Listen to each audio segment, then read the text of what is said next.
you are. Good morning. We've got a great show for you today. David Seaman's getting the snip. The day has finally arrived for him to lose that famous ponytail. He's looking a tad nervous. And so is Charles, actually. It's all in the name of charity, but even so, he's dreading it. David reveals what's prompted such dramatic action in just a minute. And from one celebrity grimper to another, Corrie's Candice is here. She bade farewell to the street on Monday night, driving off into the sunset with Status Quo as their tour hairdresser, no less. She's got a few tips on a new style for David at 10:45. And from the First Lady apparently pinching Charles's bottom to Camilla hanging out with San Francisco's biggest drag act. It's been an eventful week. That's not one of them. That's not one of them.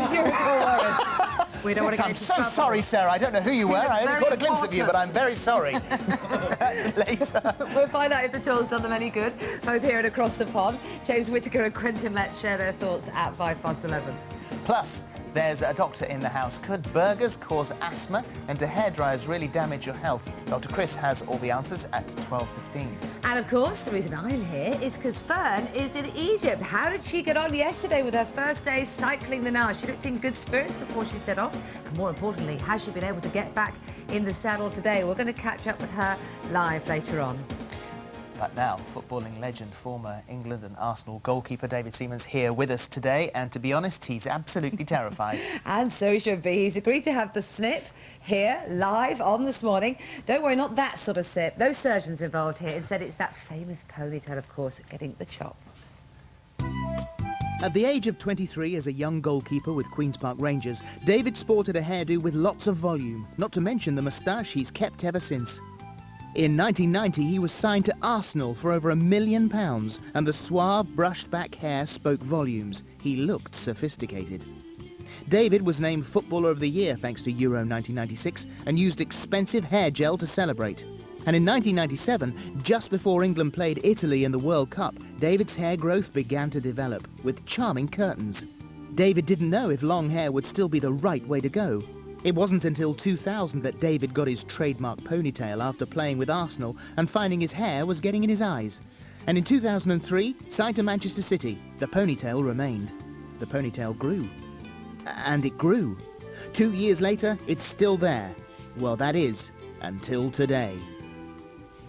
Yes, because he's very bravely decided to go for the chop. First of all, why?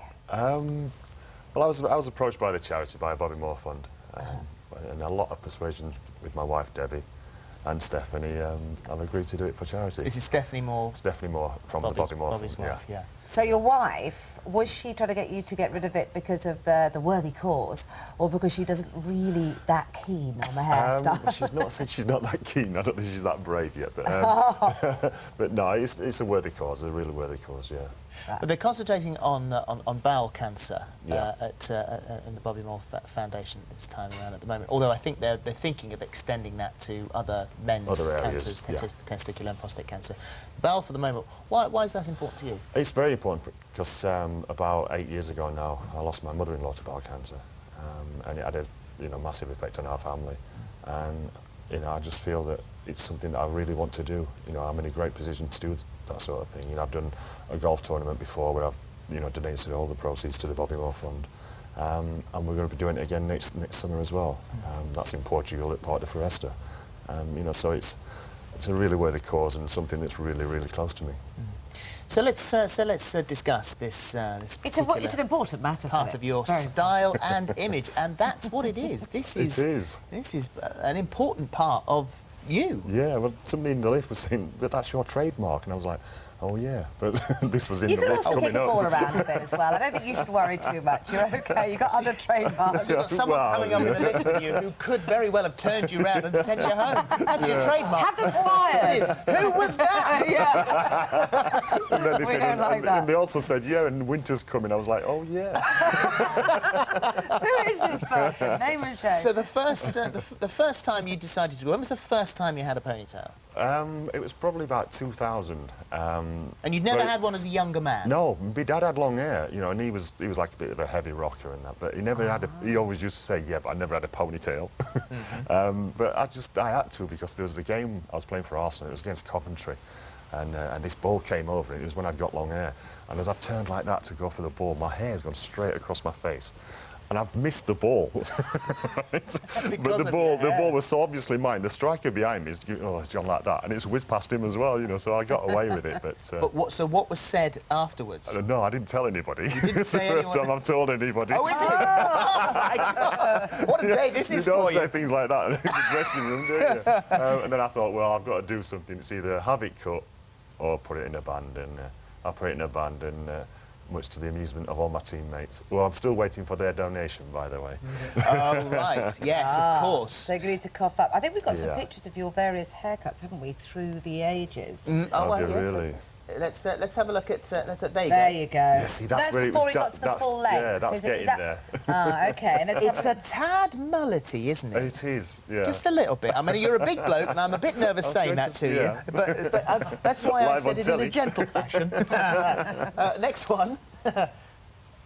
Here we go. Yes. See, that's very neat. Yeah. See, that's my natural pose. That. Is that... Waiting. Have we got another one? Yeah, let's have a look. We've got one more here to show you. There you go. Crikey. Wow, Wow. That's a long time ago. That's before 1990. That is. Is this the sort of look once you know your ponytail less today? Is that the sort of look you'll be thinking of? No, there'll be more hair on my tash than there will on mine. You've had it trimmed before. Yeah. I just have to keep having it trimmed because it does still grow even though I'm 42. You know, so. Yeah, I keep having it trimmed. Well, some would say you should be thankful that you know, we're all thankful at our ages that we've still got. But I don't know what's underneath here. Let's bring Charles, because he's the man that's going to discover what's underneath there. Quivering in my boots. Are you? Yeah. In case you turn. When the lift doors open and David walked in, this sort of formidable character. It wasn't you in the lift then. Talking about sending him back, was it? Yeah, exactly. Yeah, it's quite scary. funny. You said you were nervous talking to him. I mean, well, it's quite funny. I'll let you into a secret. I won't tell you exactly what he said because it's not broadcastable. But he said this morning, as I caught up with him for the first time, he said, "He's a big bloke, isn't he?" I hope he likes it. It's okay. I'll be off. So how do you feel about having this done now? I don't know. In a way, I'm looking forward to it. You know, to have a new style and a new image, so to speak. But you know, I still quite like the old style as well. But, Yes. Have you got any thoughts, Charles? I don't need of to what you hear might that. go He likes his into? old style. Are you going to do something drastic, or are you going to ease him in? No, what are you going to do? I think we're going to do something drastic. But I think if you're going to do it, you know, and as David said, you know, he's doing it for a very worthwhile cause. Yeah. And I think it's important to really make a complete change. And I think it's just good to reinvent yourself. I think when you do the half measure thing, you sort of regret that you've done it and you think, oh no. So it really does need to be a complete change. Should he be trying to hang on? To be honest, he can't hear us. Should he be trying to hang on to his ponytail, or is it a little bit dated now? It's a bit dated. It's a little bit Yes, dated. it's time. It is time for change. I was told that when I first had you. It's always been dated. Well, we've got some suggestions here. I mean, you can pick from anyone. Charles, of course, can do anything. And are these Charles's creations, are they? Anything. I haven't seen Here's them. some suggestions. Here's you could, if you wanted, you could. Oh, see, that's not too bad. It's pretty Not cool, too actually. bad, says David. Quite Yes. funky. Well, here's another one for you. Here's a thought. Oh, Yeah, right. like that. That's good. That's liking easy for that. you, Charles, isn't it? That's just a good razor. You wish. What about? Well, this is our favourite. We thought perhaps. Oh, yeah. Yeah. The no, perm that is- rollers and the bleach, that'll do it. Having That one having could get me said to that- trouble. Perhaps he won't do that.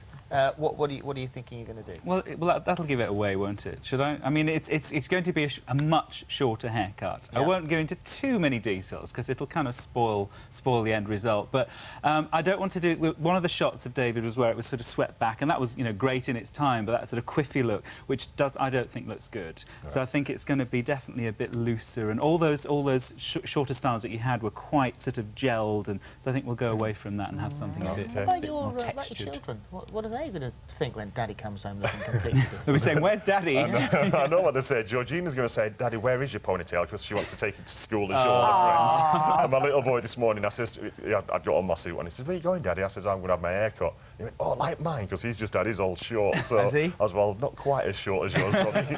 And You never know. You've got to be honest here, and after you've had this the ponytail cut off for a very worthy cause, details of which, if you would like to get involved and sponsor, it's on our website itv.com/thismorning. So all the information there is how you can get involved if you'd like to help. It's just a big moment for you. Are you going to go through all this and then grow it back? No.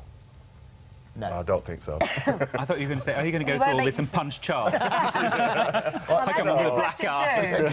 Let me ask you another question. Are you going to go through all this and punch Charles? Well, we'll have to wait and see. You're not going to grow it back? I don't think so, no. I'm sure I'm in capable hands with Charles and he'll give me a good And he was start. joking about the punch, Dave.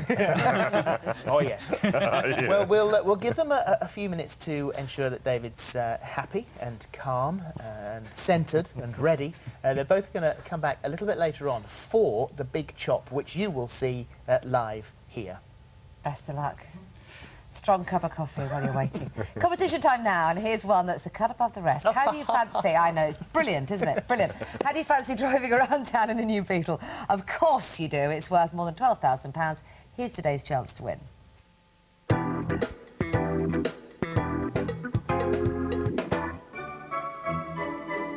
If your car is driving you around the bend or you're in need of a new set of wheels, we have just the competition for you. Because every day this week, we are giving you the chance to win a brand new Volkswagen Beetle. The new design Beetle is a manual drive, has a 1.6-litre engine, a CD player and comes in metallic silver.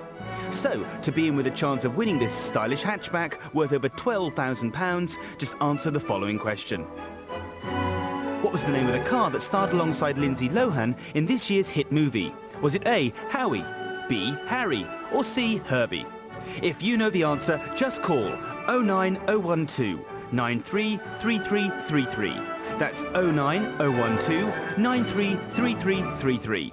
Lines close at 12:15. You can also enter by text. Just text the word WIN along with your answer, A, B or C, to 83336. You can also enter online at www.itv.com/thismorning. And if you're a digital satellite viewer, you can enter by pressing your red button now. Best of luck. OK, now on Monday night, Corrie's Candice finally quit the street for a life on the road with Status Quo. Just a minute, we're going to be chatting to actress Nikki Sanderson, but first let's take a look at her time on one of Britain's most famous streets.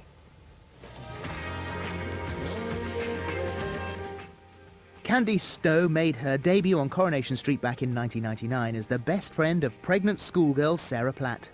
Unlucky in love, Candice dated the soon-to-be gay Todd Grimshaw. She lost Sarah's older brother Nick to fellow hairdresser Maria. When she finally thought she'd got her man, Jason Grimshaw, he cheated on her too. Things brightened up for the dizzy hairdresser when she started seeing professional footballer Warren Baldwin last year, but he recently told her he'll be leaving for his football career in Spain without her. Dreams of becoming a weather girl didn't quite go according to plan, but then, after 6 years on the street, Candice got an offer she couldn't refuse and drove off into the sunset to become Status Quo's tour hairdresser.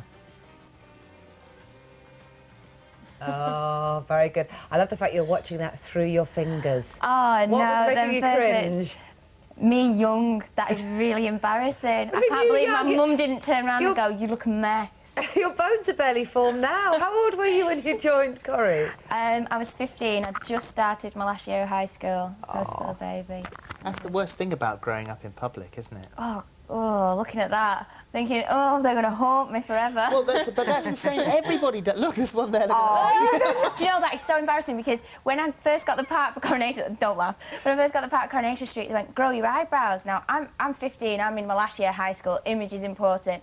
I thought, God, grow my eyebrows. And they were like, yeah, we're going to do something with them. I thought, wicked, I'll get my eyes all reshaped, I'll look cool. Yeah. No, they just wanted me to look scruffy. So for the first, maybe 3-4 months, I just had these monster brows and I wasn't allowed to pluck them, and eventually it got to the point where people in school were really saying stuff about my eyebrows, and I thought, I'm going to ask if I can pluck them, because I was 15 and I thought I'd just got monster horrible brow. Look, Corrie left me with monster brows. It's a great Monster headline. brows. It's a great headline.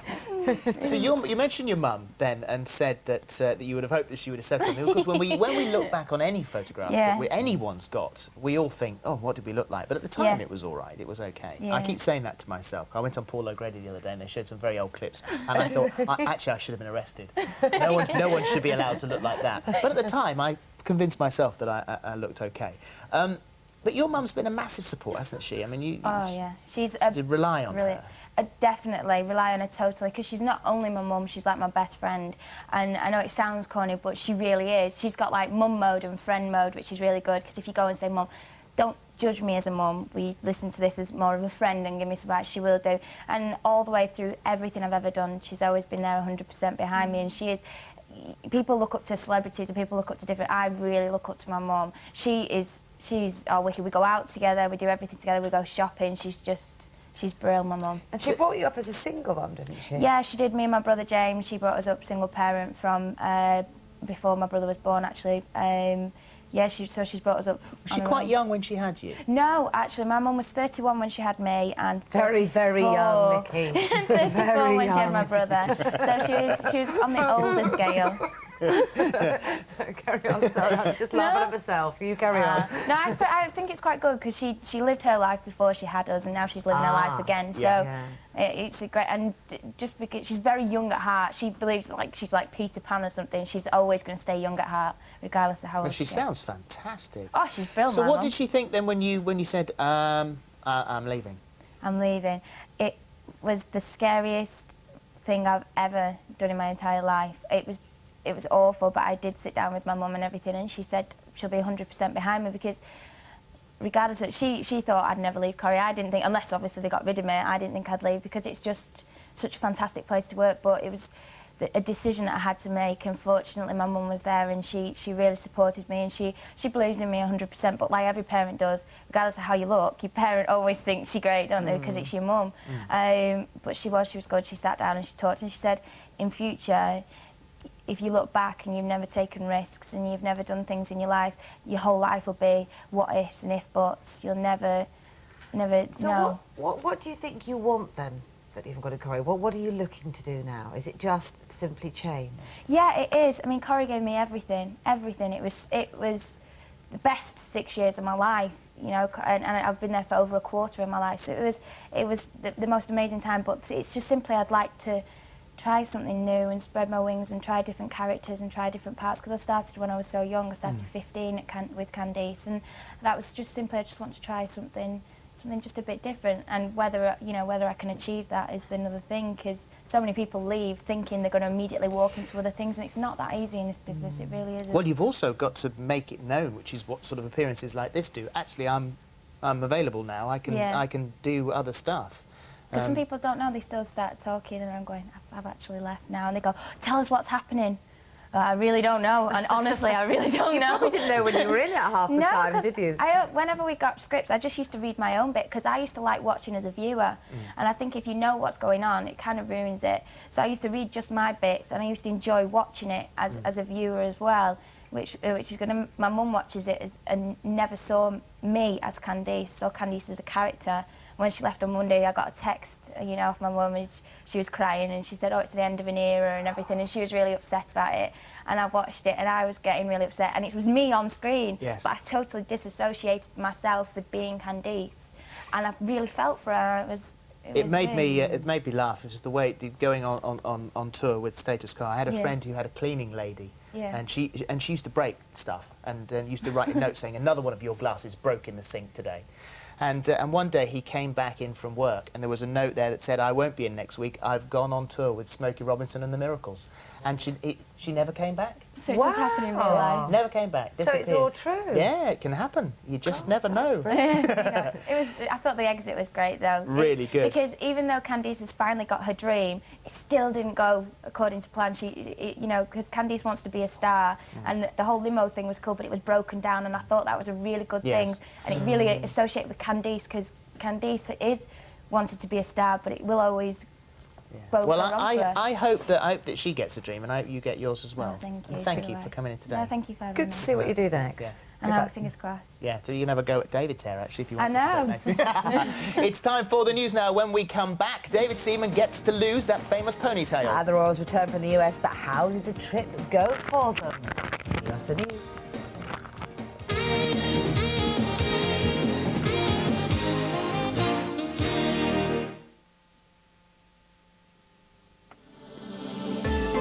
All the royal tour gossip from America. Find out what really went on this morning after the news headlines.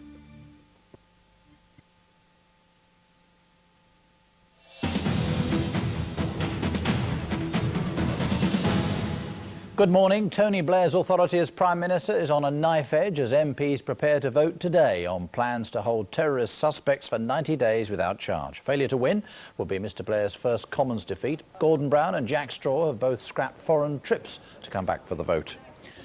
After almost a fortnight of rioting in France, the unrest appears to be waning finally. The number of violent incidents dropped sharply last night, though more than 500 cars were set on fire and 200 people arrested. Here, a new campaign highlighting the damage caused to children in care is being launched today. The British Association for Adoption and Fostering says 4,000 children in the UK are waiting for a permanent home. And that's the subject for today's Pulse. Should it be easier to adopt? Are you keen to do so but face obstacles? Maybe you yourself were fostered as a child but never adopted. What do you think needs doing to improve the system? Text the word Pulse followed by your question or comment to 80088 or email us pulse@itv.com, or you can phone in to take part in the programme live. The number 0870 242 1815. Leave us your name, your message and a phone number and we'll try to call you back. That's it, and the lunchtime news is at 12:30.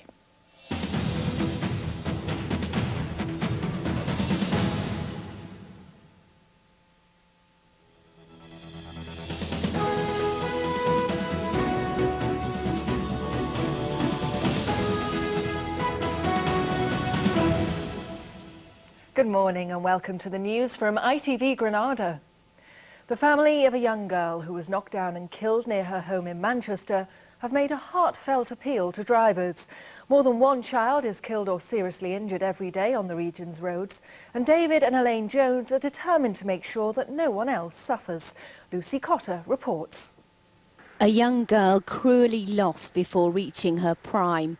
Natalie Jones was just 15 when she was struck and killed instantly by a car travelling at 60 miles an hour. The pain never goes away, and you know, you get flashbacks thinking about it, and it's something we'll have to live with for the rest of our life, just a needless death of a lovely girl. Natalie's grieving parents are launching a road safety campaign featuring their daughter to highlight the misery caused by dangerous driving. Was proud of our daughter, Natalie, and you know, in a way now, Natalie was loving and caring, and she'll be helping other people now. They will never fully recover from the loss of their daughter, but David and Elaine hope campaigns such as this will make others think before another family is made to suffer. Two men have appeared in court this morning in connection with the death of Liverpool teenager Anthony Walker. Anthony was killed with an axe in a park in Huyton in July. Paul Taylor and Michael Barton entered no pleas at the hearing at Liverpool Crown Court. Their trial begins next week. A gang which terrorised an Oldham estate has become the first in the country to be banned from using a specific word. Members of the Mayhem crew, pictured here on CCTV footage, have received ASBOs which prevent them displaying the word mayhem anywhere on their bodies. The ruling came after a court heard how the group spread havoc and intimidation among residents. For some people, and that includes people like the people here running the shops, it's actually changed their lives considerably. For residents, they didn't want to go out, they didn't want to lead a full life, and that's obviously something that here in Oldham we consider to be wrong, and we've put an end to that. Alderhay Children's Hospital in Liverpool is holding a public meeting tonight to gauge reaction to plans to extend their premises. Bosses want to build an improved hospital on nearby Springfield Park and create a new children's park on the existing site. Liverpool City Council has given its backing to the scheme and says no green space will be lost if the development goes ahead. A new government report has revealed 10% of beaches in the northwest aren't up to the minimum standard, and only a quarter meet the tighter standards set by the EU. The report looked at the quality of bathing water across the country, but the good news is the region's beaches have improved over the past few years. It's reported that Liverpool FC have been in talks with an American billionaire regarding future investments in the club. Anfield Chief Executive Rick Parry met with Robert Kraft in the USA on Monday. The Kraft family were part of a consortium which abandoned plans to buy a stake in the club earlier this year.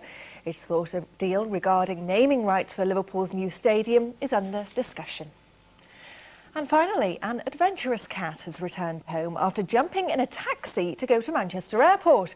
Lola travelled to Terminal 2 under the bonnet of a minicab, but after her 2-week holiday, she's now back home, as Stephen Chapman reports. An emotional reunion for Lola and Angel. The couple are soon to have a litter of kittens, but they've had 2 weeks apart after Lola decided to go on adventure from her home in Newcastle-under-Lyme all the way to Manchester Airport. She jumped under the bonnet of a neighbour's minicab and managed to survive the 45-minute journey, but leapt into Terminal 2 when the driver had a look inside to see what was purring. I thought she might have jumped in, somebody's bag and gone on the aeroplane and been abroad by now. I was expecting a phone call from Africa or something and say, oh gosh, she's travelled all that way, we found her. I never thought I would get her back because she went missing for a while. She was only discovered after her family put up missing posters and eagle-eyed staff spotted the jet-setting cat. Oh, we're glad Lola's home is safe and well. That's it from the newsroom so far today, but don't miss our next bulletin at 1:10, when we'll have a special report in the run-up to Remembrance Sunday. They were all told they will be back by Christmas, and it was a walkover, and it wasn't. We followed one man's journey to the fields of northern France, where his uncle, one of the Aki pals, died fighting for his country. Paul Crone joined him to retrace the steps taken by hundreds of young men from the northwest as they left their homes and families to fight in World War I. For many, it was the last journey they would ever make. So join us for that if you can. That's 1:10 as part of the ITV Lunchtime News. For now, a very good morning to you. Bye-bye.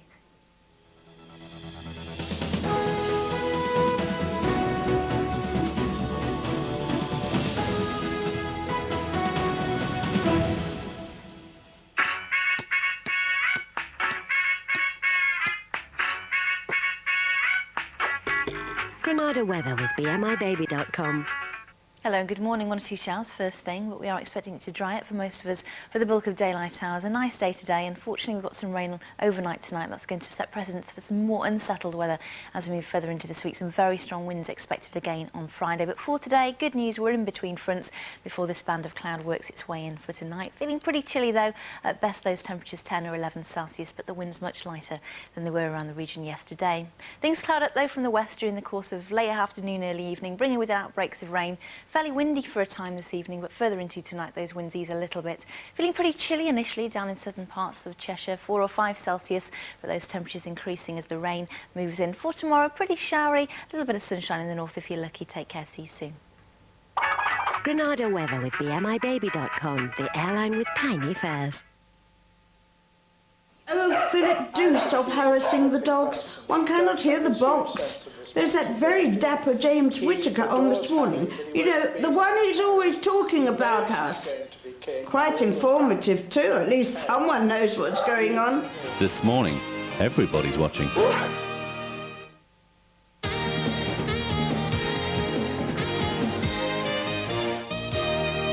Welcome back.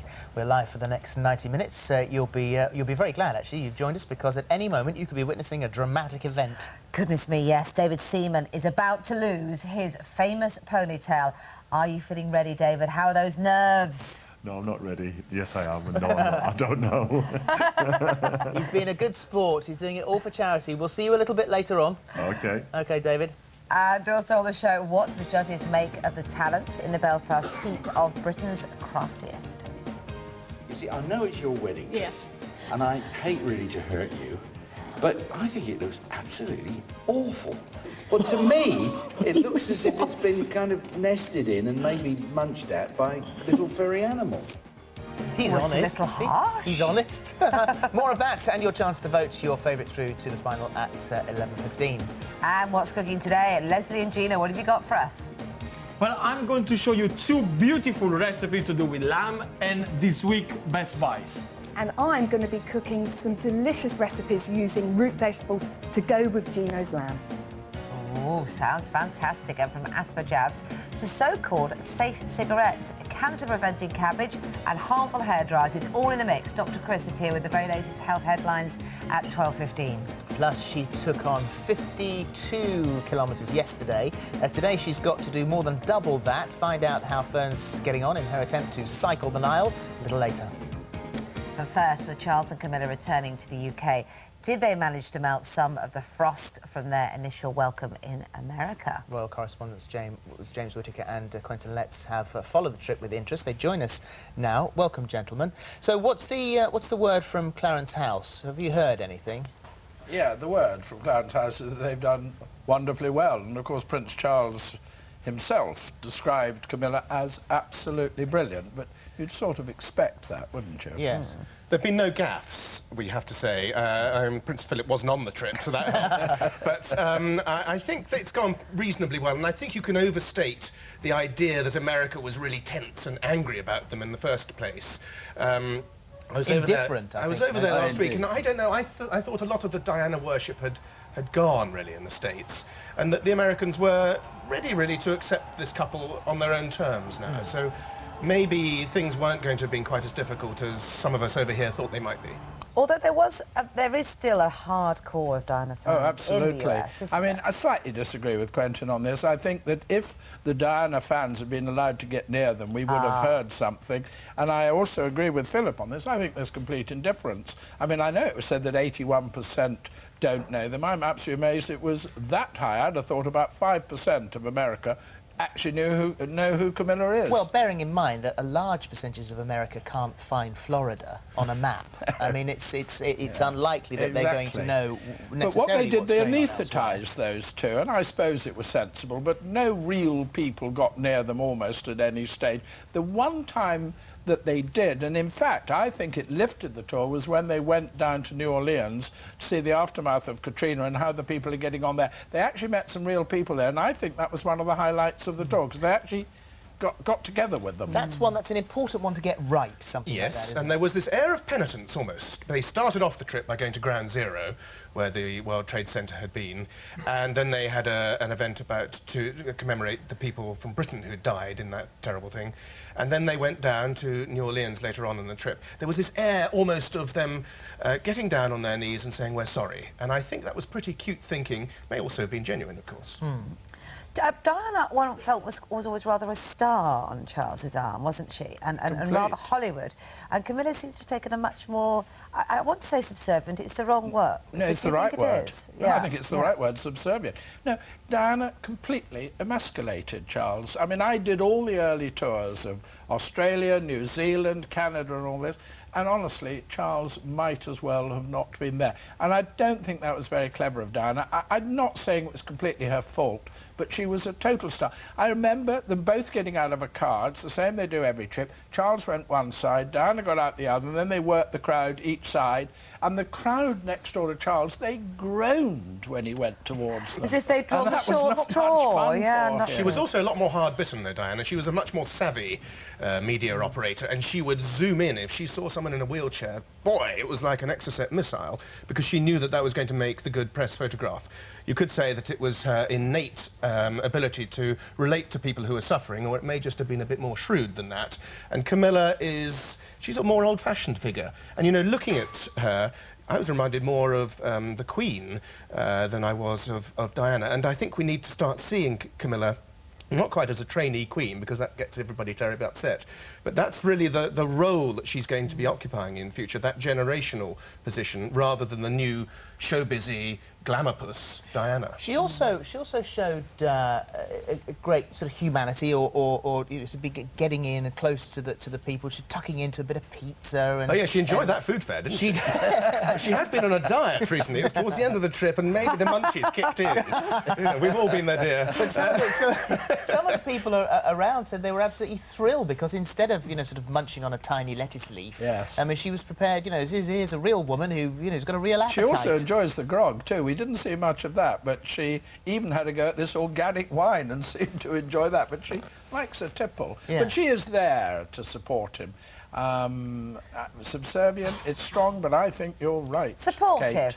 The Americans did find that a little bit tricky because the Americans like women to stand up for themselves and not so much stand by their man as stand up for themselves, and that was a source of some criticism from the American press. Yes, but you know, Duke of Edinburgh has stayed 2 steps behind Her Majesty throughout their life together and her reign, and that will be expected of Camilla. Yes, I totally. think and she wants to do this, to be fair. She Yeah. wants to. She doesn't mind at all. She has no problems being a supportive role purely to Prince Charles and saying, how wonderful you are, sir. Which is what he needs. Yeah.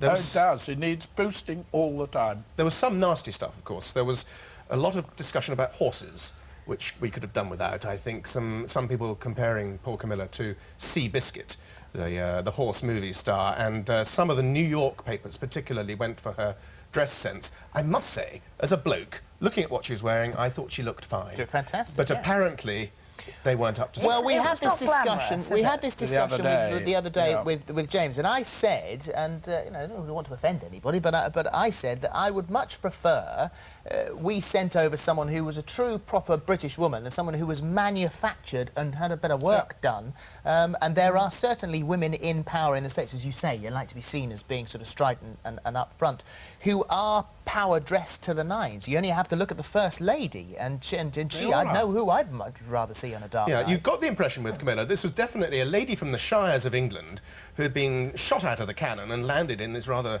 bizarre world of the White House and all that. And for instance, when she went in to see the school children in Washington, she asked them about the punishments and about detention, and it was rather sort of it was a grandmotherly touch. Grandmotherly was the word that I kept coming to my mind as I saw her going around. You talk about the Shires, yes, that's indeed where she comes from, and she's at her best there. In America, they never heard of the Shires. If you've got a leading lady, and she is, then the Americans look at her and think, my God, can't she make a better effort with herself? Maybe unfair, but that's how they view her. But James, people kept on saying this in all these American TV studios, and repeatedly it would be the male TV reporter from the location who was saying that, and then shot back to the studios, and the lady in the studio was saying, hang on a sec, don't be so hard on her, she's just being her own woman.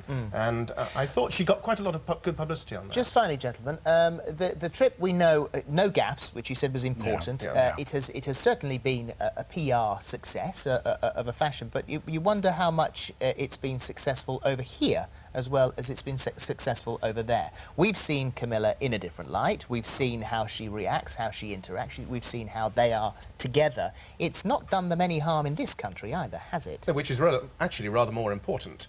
Really, what does it matter what the Americans think? It's how their future subjects are coping with their image that's really the long-term game. But what she's got to do now, I was saying to Quentin earlier, she's got to get out with the Prince and go and visit the Commonwealth, the major countries of the Commonwealth. She's going to be their queen one day. No matter what anybody says, she will be the queen. She's got to go meet them. Well, Thanks, guys. Thanks very much indeed. Thanks, Quentin. 11:15. And what's cooking today? Leslie and Gina, what have you got for us? Well, I'm going to show you 2 beautiful recipes to do with lamb and this week best buys. And I'm going to be cooking some delicious recipes using root vegetables to go with Gino's lamb. Oh, sounds fantastic. And from asthma jabs to so-called safe cigarettes, cancer-preventing cabbage and harmful hair dryers. It's all in the mix. Dr. Chris is here with the very latest health headlines at 12:15. Plus, she took on 52 kilometres yesterday. Today, she's got to do more than double that. Find out how Fern's getting on in her attempt to cycle the Nile a little later. But first, with Charles and Camilla returning to the UK, did they manage to melt some of the frost from their initial welcome in America? Royal correspondents James Whittaker and Quentin Letts have followed the trip with interest. They join us now. Welcome, gentlemen. So what's the word from Clarence House? Have you heard anything?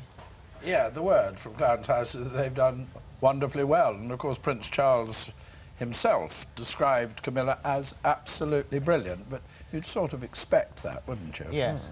There have been no gaffes, we have to say. Prince Philip wasn't on the trip, so that helped. But I think that it's gone reasonably well, and I think you can overstate the idea that America was really tense and angry about them in the first place. I was Indifferent, I was over there last week, and I don't know, I thought a lot of the Diana worship had gone, really, in the States, and that the Americans were ready, really, to accept this couple on their own terms now. So maybe things weren't going to have been quite as difficult as some of us over here thought they might be. Although there is still a hardcore of Diana fans. Oh, absolutely. In the US, I mean, I slightly disagree with Quentin on this. I think that if the Diana fans had been allowed to get near them, we would have heard something. And I also agree with Philip on this. I think there's complete indifference. I mean, I know it was said that 81% don't know them. I'm absolutely amazed it was that high. I'd have thought about 5% of America actually know who Camilla is. Well, bearing in mind that a large percentage of America can't find Florida on a map. I mean, it's unlikely that they're going to know necessarily. But what they did, they anaesthetised anaesthetised those two, and I suppose it was sensible, but no real people got near them almost at any stage. The one time that they did, and in fact I think it lifted the tour, was when they went down to New Orleans to see the aftermath of Katrina and how the people are getting on there. They actually met some real people there, and I think that was one of the highlights of the tour, because they actually got together with them. That's an important one to get right, something like that, Yes, isn't and it? there was this air of penitence, almost. They started off the trip by going to Ground Zero, where the World Trade Center had been, and then they had an event to commemorate the people from Britain who died in that terrible thing. And then they went down to New Orleans later on in the trip. There was this air almost of them getting down on their knees and saying, we're sorry. And I think that was pretty cute thinking. May also have been genuine, of course. Diana, one felt, was always rather a star on Charles's arm, wasn't she? And rather Hollywood. And Camilla seems to have taken a much more, I want to say subservient, it's the wrong word. No, it's the right word. No, I think it's the right word, subservient. No, Diana completely emasculated Charles. I mean, I did all the early tours of Australia, New Zealand, Canada and all this, and honestly, Charles might as well have not been there. And I don't think that was very clever of Diana. I'm not saying it was completely her fault, but she was a total star. I remember them both getting out of a car. It's the same they do every trip. Charles went one side, Diana got out the other, and then they worked the crowd each side. And the crowd next door to Charles, they groaned when he went towards them. As if they'd drawn the short straw. Yeah, She was also a lot more hard-bitten, though, Diana. She was a much more savvy media operator, and she would zoom in if she saw someone in a wheelchair. Boy, it was like an Exocet missile, because she knew that that was going to make the good press photograph. You could say that it was her innate ability to relate to people who are suffering, or it may just have been a bit more shrewd than that.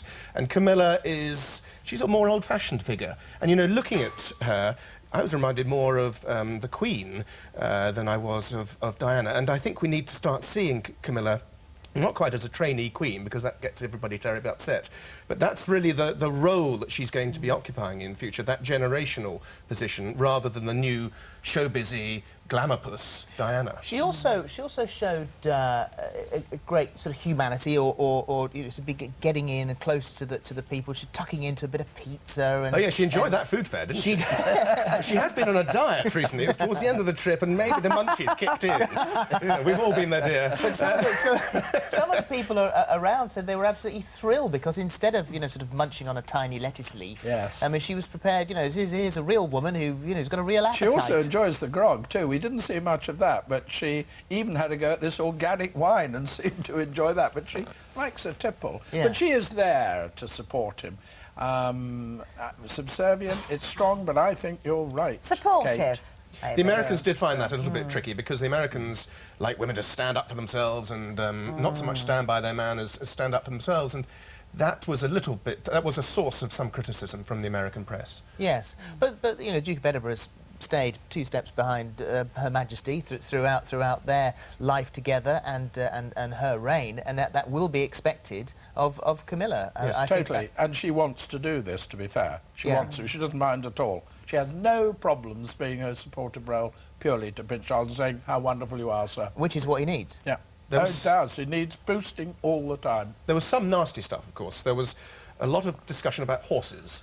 which we could have done without. I think some people comparing poor Camilla to Seabiscuit, the horse movie star, and some of the New York papers particularly went for her dress sense. I must say, as a bloke, looking at what she was wearing, I thought she looked fine. She looked fantastic, But yeah. apparently, they weren't up to Well, scratch. we had this discussion. We had this discussion the other day yeah. with James, and I said, and you know, I don't really want to offend anybody, but I said that I would much prefer we sent over someone who was a true, proper British woman than someone who was manufactured and had a bit of work done.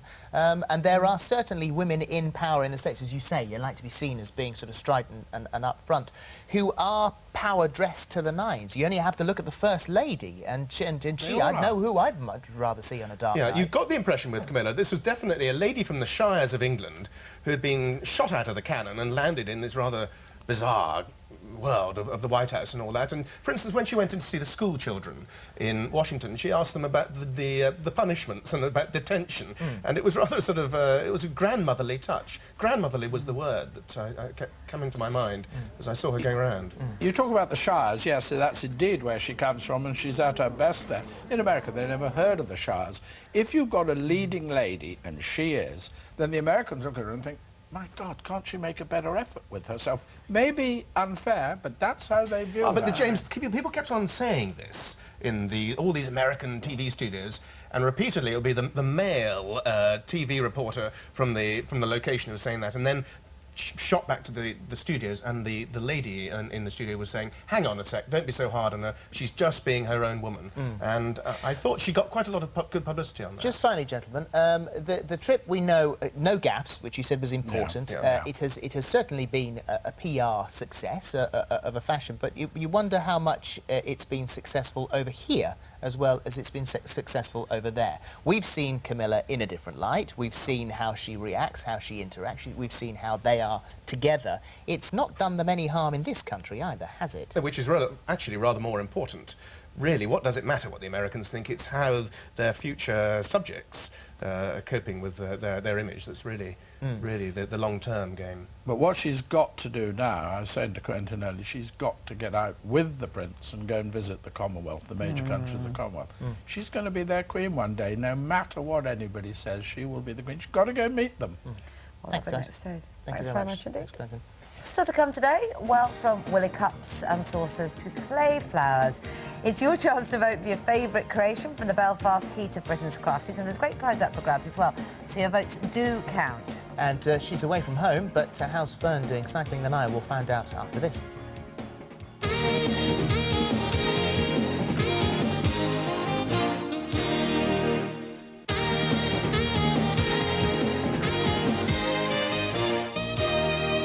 Welcome back. Loads to come this morning. We catch up with Fern in the middle of today's 100 or so kilometre bike ride in Egypt. And Leslie and Gino are cooking up a treat this morning in our kitchen.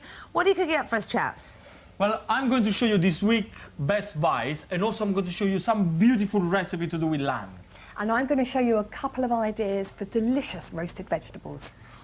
Sounds good to me. We'll see you a bit later. Right now, it's the moment we've been waiting for. David Seaman's famous ponytail is getting the chop. He's over here now. We've had loads and loads of emails. Sue Day from Peterborough. I'm pleased to see that David's having a silly ponytail chopped off. Silly, outrageous thing to say.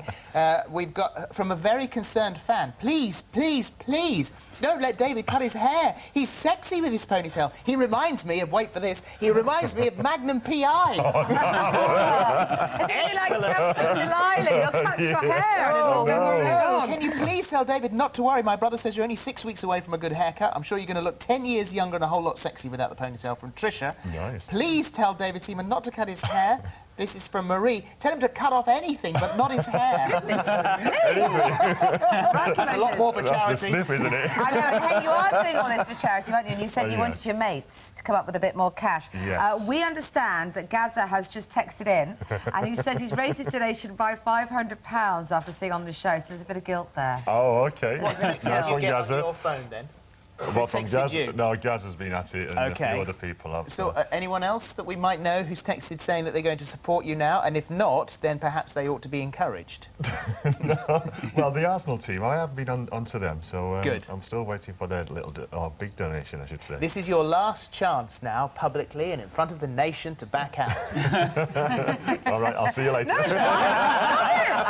Yes, and we're just going to talk amongst ourselves. We will be don't go anywhere, sir. Don't go anywhere. Far too far down this road now. There's nothing you can do. Charles, are you ready? Yeah, I'm ready as I'll ever be. Yes. Okay. I hope you are. Okay. Drum roll, please. Here we go. Oh, my This is going to take quite a few snips because wow, it's good thick hair, it's very isn't it? thick hair. Good thick hair. Here goes the ponytail. Dear. Does it feel painful, David? It feels lighter. Does it feel lighter already? Well, He's getting weak. Ta-da! Oh, look at that!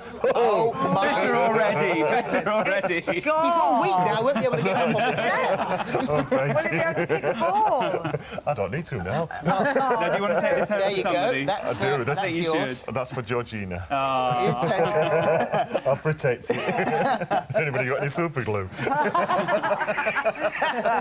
Can you see if you look at yourself on the monitor Can there? you see Just on the turn side? slightly sideways. There you go. There you are. Oh, You've still got a bit there, I Oh, fear. that feels a little... I think I you may have not a be allowed to feeling keep that. that's on the way off as I well, know, it actually.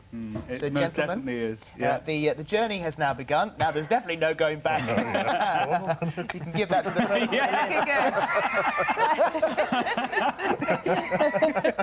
That's not a bad look, actually. Professor Winston. We'll leave them to get on with it and the rest of the cut, and obviously we'll be back with them a little bit later on to see that finished cut later in the show, which you're not going to be allowed to see until it's revealed here on the programme. All right. Okay. We're really making you pay. You are, aren't you? All for charity. We're going to let Charles Worthington get on with transforming you and get crafty with his scissors while we see how crafty the Irish are in the fifth and final heat of Britain's craftiest. Have a look at this.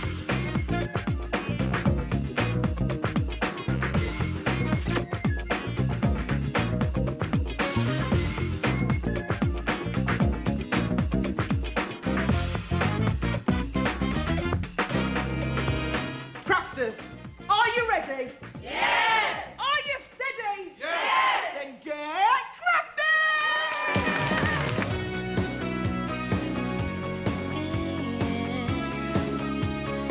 Today we're in the Belfast Crescent Arts Centre and I'm joined by our regular judges, smart presenter Mark Spate, Frank Whitford, Sunday Times art critic, and Andrea Mafflin, this morning's craft guru. First job of the day, find their best 15. And to do that, the entrants must persuade 2 of our judges to vote for them. So let's meet the crafters. Now, I had to come and see you, Rachel, because your bags look fantastic. What are they made out of? Carrier bags. Oh, they're brilliant. And ties, by the looks of it, is that right? That's right. Everything's recycled. How do you make yarn out of carrier bags? Because these look like they've been knitted. Yeah, that's right. You cut up the bag, and then you end up with loops like this. Oh, right, yeah. And all you do is you knot it. That is so simple, isn't it? Basically, you don't have to pay for anything, really, because it's just free, isn't it? Yeah. So you won't miss this, will you? See ya. Now, with the crafting well and truly underway, there is, of course, a small matter of the judging. Let's just keep our fingers crossed that Frank got out of bed on the right side this morning. But he didn't, and he's never been ruder. This is my wedding dress. It's a mixture of knitwear and felt. I must say you look beautiful. Thank you. You really, really look wonderful. It is absolutely stunning. Can I just stop you before you get too enthusiastic? You see, I know it's your wedding dress, and I hate really to hurt you, but I think it looks absolutely awful. What? I mean, it's the effect of the... Well, to me, it looks as if it's been kind of nested in and maybe munched at by little furry animals. All my guests thought it was absolutely gorgeous. They were speechless when I walked downstairs. Well, I'm speechless, rather, as you just heard. But they were speechless in a good way. It's beautiful. I think they like it. I don't know how I get that impression. No, I don't like it. I really, really love it. Absolutely. Yeah. So it was we do from the judges for Jane, but we don't for these crafters. I'm very sorry, I'm a no. It's been a pleasure, it's been a good day, and it's been good fun.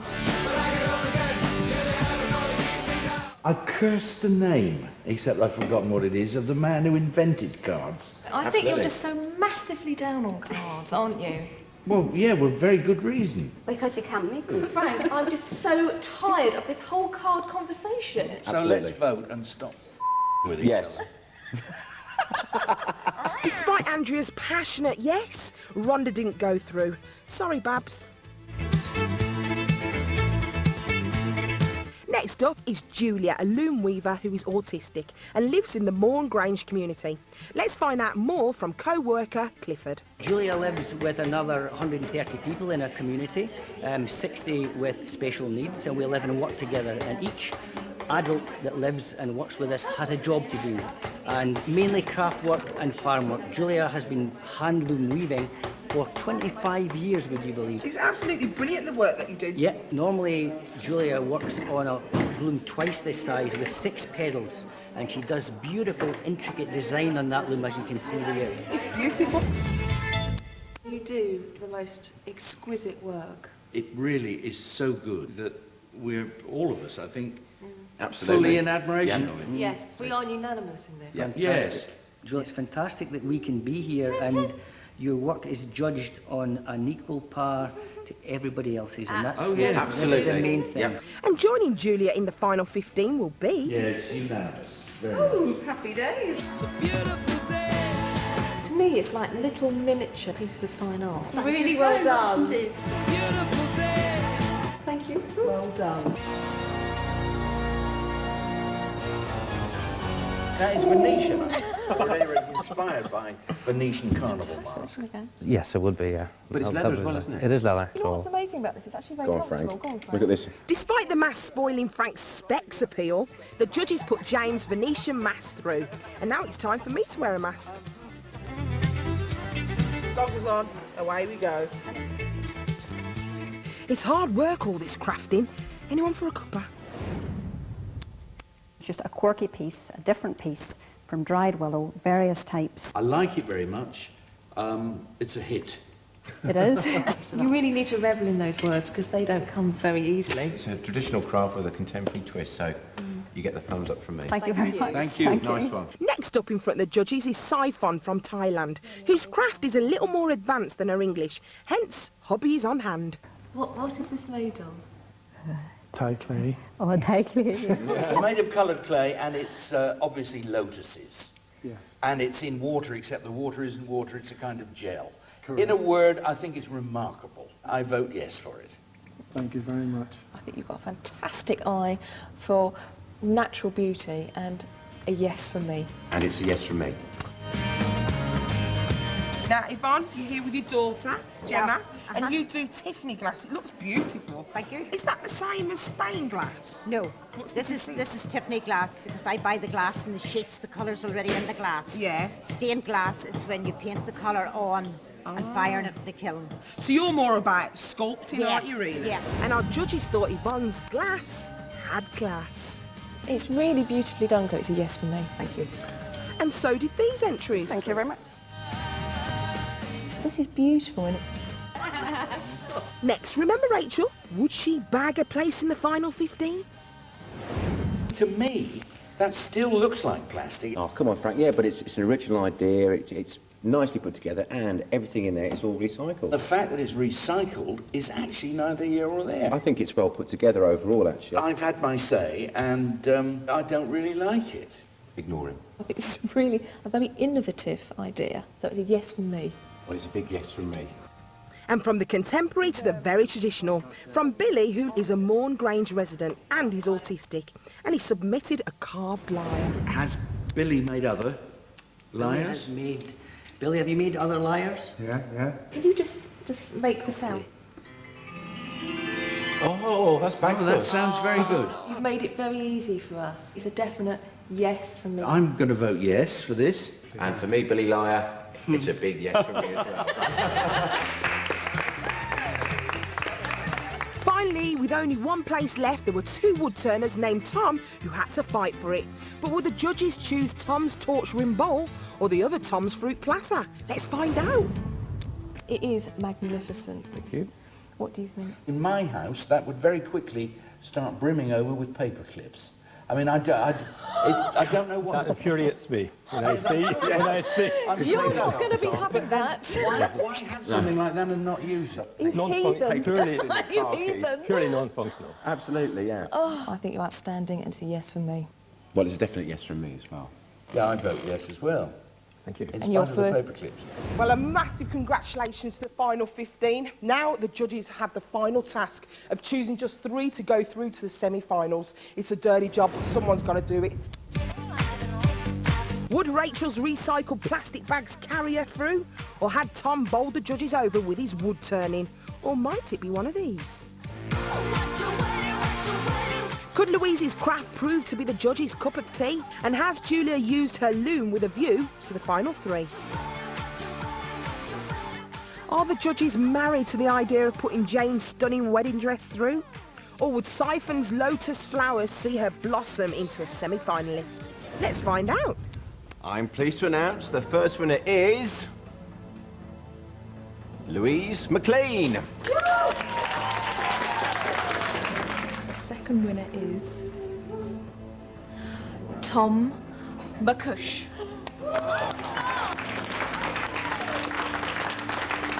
The third winner is Siphon Barber. And the 3 finalists join us now in the studio, and they are... Louise McLean from Portrush in County Antrim and her willow cup and saucer. Tom McCosh, who's from Ballymena, County Antrim, with his wooden bowl. And Siphon Barber, who's from Bangor, County Down, with her husband John and her clay flowers.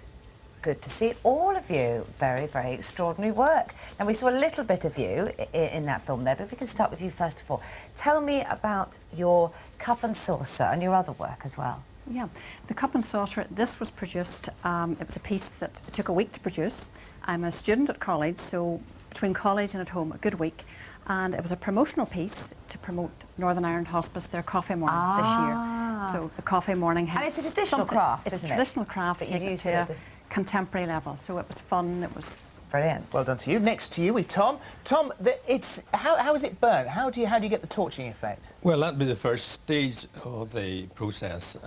Once I get the basic profile sorted out, then I would torch it and wire brush it. One of the difficulties with this piece is the moisture content has to be absolutely right. If not, then the wood is likely to crack with you. Yeah. So you do that first. Well, it's absolutely stunning.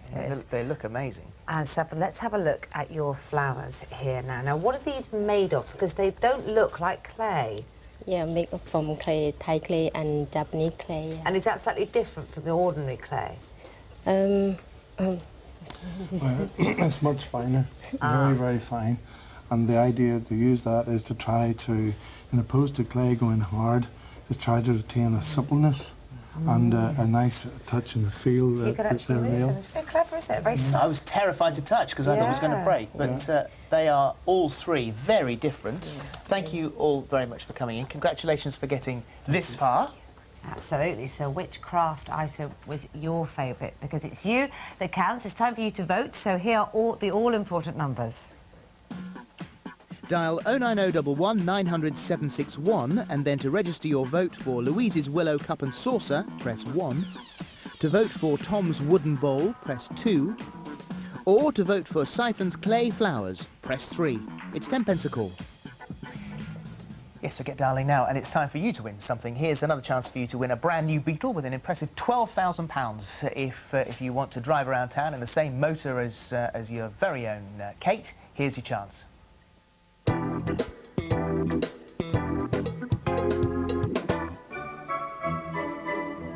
If your car is driving you around the bend or you're in need of a new set of wheels, we have just the competition for you. Because every day this week, we are giving you the chance to win a brand new Volkswagen Beetle. The new design Beetle is a manual drive, has a 1.6-litre engine, a CD player and comes in metallic silver. So, to be in with a chance of winning this stylish hatchback worth over £12,000, just answer the following question.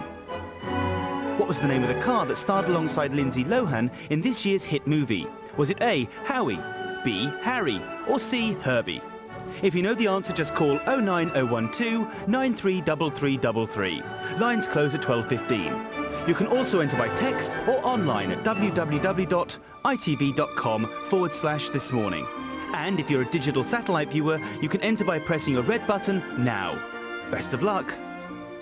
Go for it. You didn't win yours, you paid for it. I did, but Yeah. hard on cash. Fair enough. Hard on cash, Yeah. yes, Still absolutely. to come today. Is there such a thing as a safe cigarette? Dr. Chris gives his verdict on the health stories in the news. Yeah, and we're back with our one-stop food shop in a couple of minutes' time.